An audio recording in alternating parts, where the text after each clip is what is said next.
it. What's up, you guys? So today I'm going to show you how to make MASKA PAV, a staple of Mumbai, very popular in Irani restaurants and Persian restaurants, served usually with chai, a milk bun with lots of butter. So today I'm going to show you both from scratch. I'll be making a homemade pav and homemade butter. So without wasting any time, let's get into it.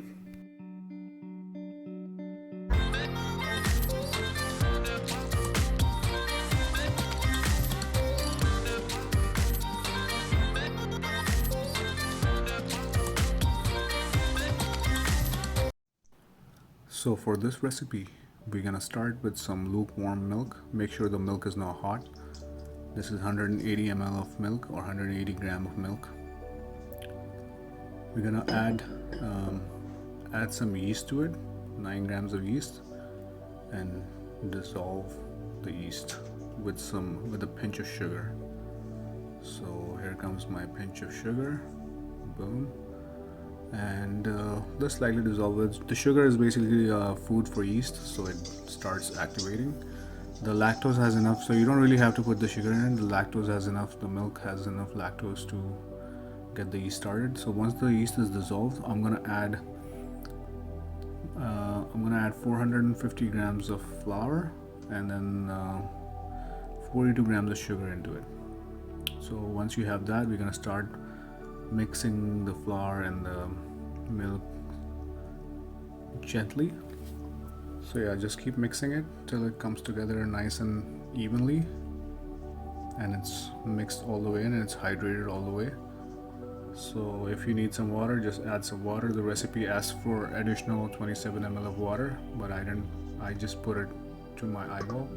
I forgot to put the egg in the recipe. Usually you're supposed to put the egg with the milk once the yeast is dissolved, so it's better distribution, but it doesn't matter. Like, I'm just gonna put it now, and then once the dough comes together like this, I'm gonna melt some butter on the side,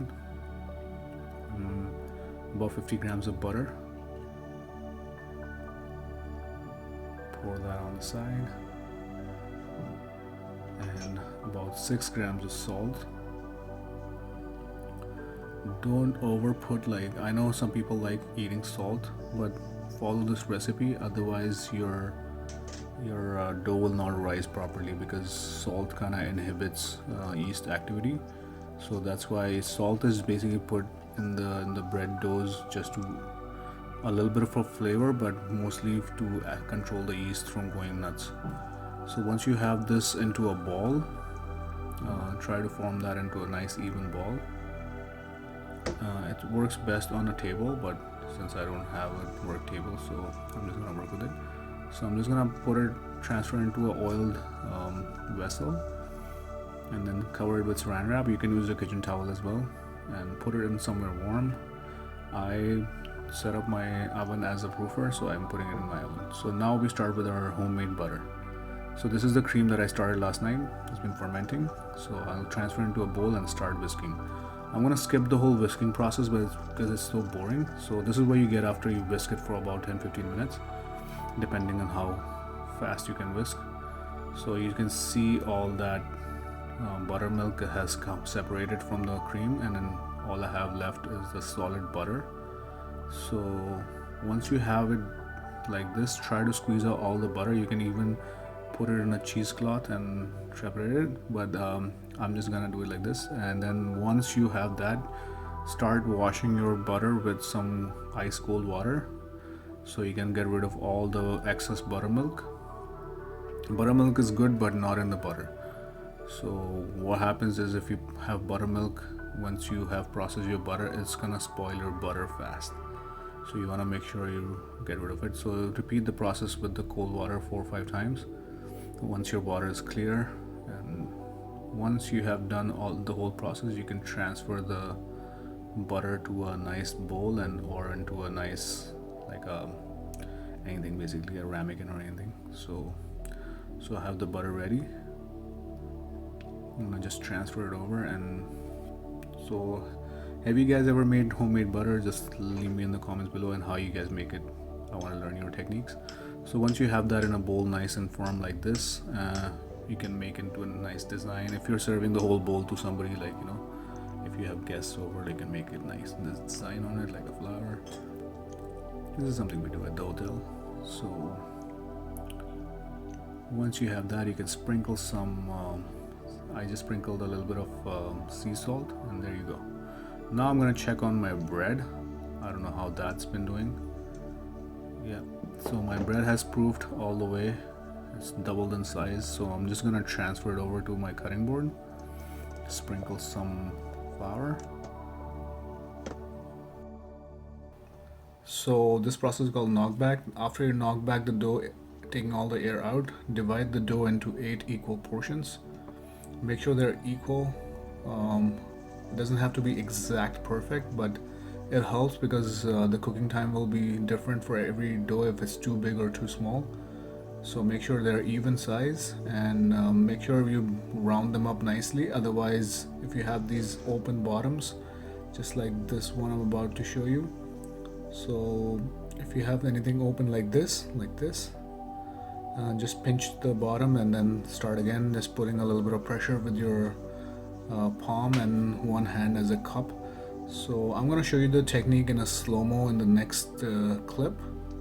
So I'm just going to skip over to that step. I'm just going to do some more, and then I'm going to skip over and show you like this. So this is the technique.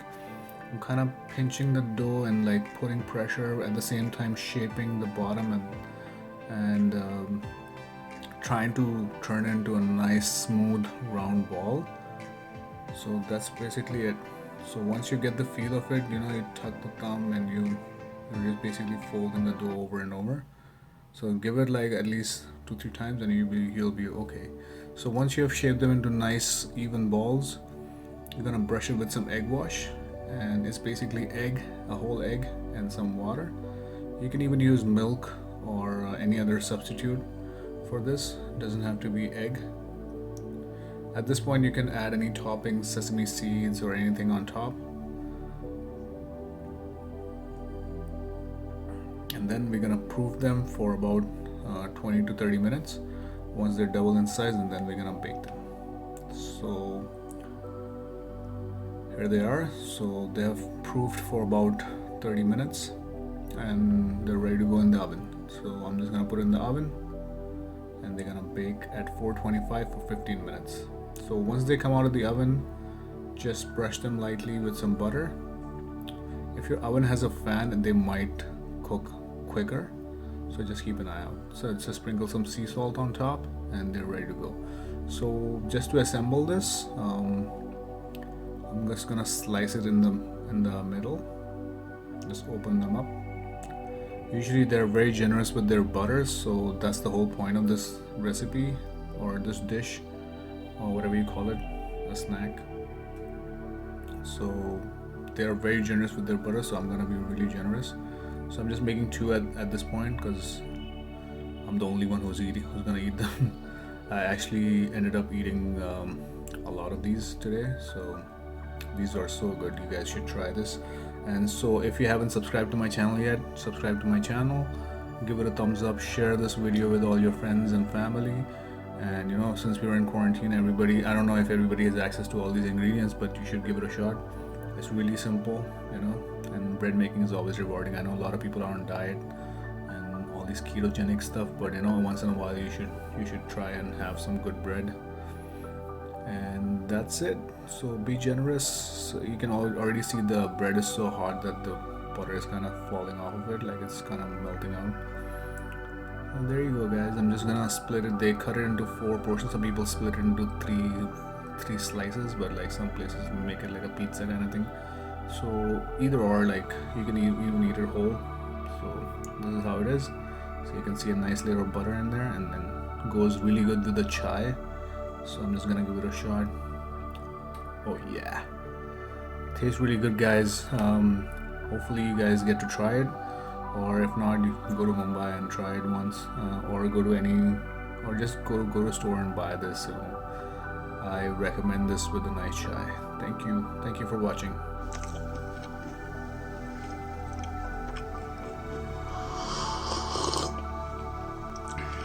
Gotta have cutting tea with it. And there you go, guys. Maska pav, Irani style. Give it a shot. Super easy recipe. I'm gonna put the recipe in the description.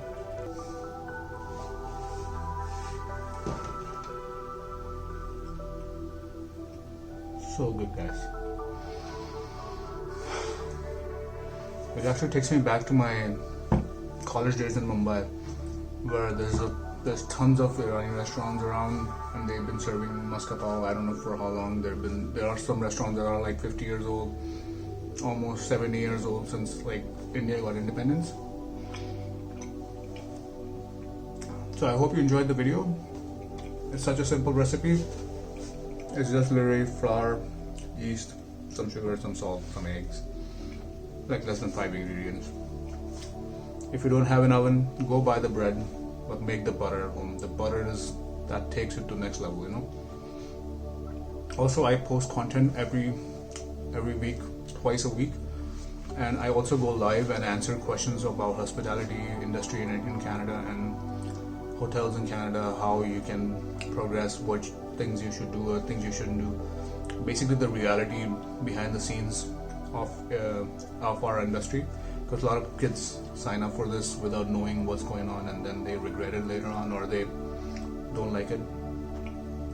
So when I go live, I will tell you more about hospitality. I've already done a couple videos, so if you haven't seen it, go back and watch those videos, and then let me know. Try this out, let me know. And if you have any suggestions for any recipes that you want me to make, please comment down below. It helps me keep going, and it gives me ideas from new videos. And that's about it.